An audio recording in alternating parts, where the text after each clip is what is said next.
Igagalang man daw ng Kamara ang magiging desisyon ng Korte Suprema sa motion for reconsideration nila kaugnay sa articles of impeachment laban kay Vice President Sara Duterte. Nakikita pa rin nilang hadlang sa pag-usad ng kaso ang pag-archive ng Senado sa mga reklamo. Nakatutok si JP Soriano. Anuman ang maging desisyon ng Korte Suprema sa motion for reconsideration ng Kamara kaugnay sa impeachment ni Vice President Sara Duterte, tiniyak ng tagapagsalita ng prosecution panel na igagalang nila ito. Wala raw silang balak suwayin ang hatol. Kaya kung magkaka-constitutional crisis man, tiniyak ni Attorney Odi Bukoy na hindi ito magmumula sa panig ng Kamara.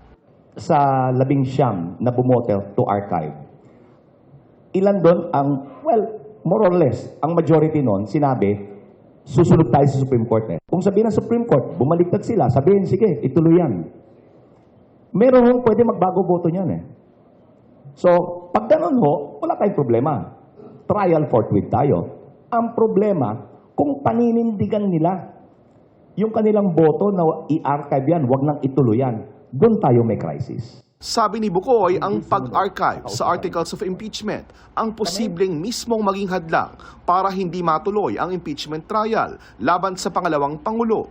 Kung baligtarin ng Supreme Court at makinig sa amin, ang gagawin lang ng Senado is to reconvene and to take up the articles of impeachment. But with the archiving, may layer na naman. Dalawa.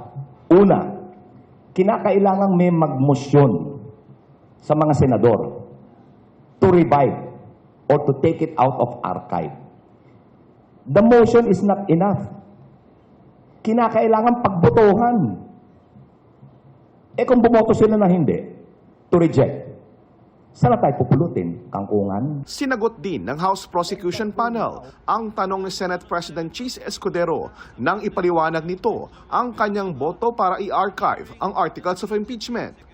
Tanong ni Escudero, yun daw bang mga kritiko ng desisyon ng Korte Suprema ay talagang nagsusulong ng pananagutan ayon sa konstitusyon o sadyang mga anti-Duterte lang? Hindi to anti-Duterte. Anti-corruption to. Ito po ay para sa paninindigan, para sa pananagutan. Ang problema ho sa Senate President, ginagawa niyang personal lahat. Mukhang lihis yung pananaw ng ating Senate President. Patuloy naming sinisikap na makuha ang reaksyon, Escudero. Hindi naman nakikita ng Malacanang na boto laban kay Pangulong Bongbong Marcos ang pag-archive sa articles of impeachment. Giit ni Palace Press Officer Yusek Claire Castro, hindi ang executive branch ang naghain ng impeachment laban sa bise. Most of the laban ito sa House of Representatives, sa mga prosecutors, at sa mga nagnanais na malaman ang katotohanan patungkol sa confidential funds at iba mga naging aksyon ng Vice Presidente. Habang wala pang katiyakan kung babawiin o paninindigan ng Korte Suprema ang desisyon nito sa impeachment case ni VP Sara, tututukan daw ng Kamara ang iba pang mahalagang trabaho gaya raw ng pagbabalik ng Quadcom. Ayon kay Deputy Speaker Janet Garin, kabilang sa mga iimbestigahan ng Quadcom 2.0 ang illegal online gambling at ang anyay mga questionableng utang ng gobyerno ng Pilipinas na ginawa noong COVID pandemic crisis. Napakalaki ng utang na binabayaran. So ang tanong is, saan ba ito napunta? Para sa GMA Integrated News, JP Soriano, nakatutok 24 oras.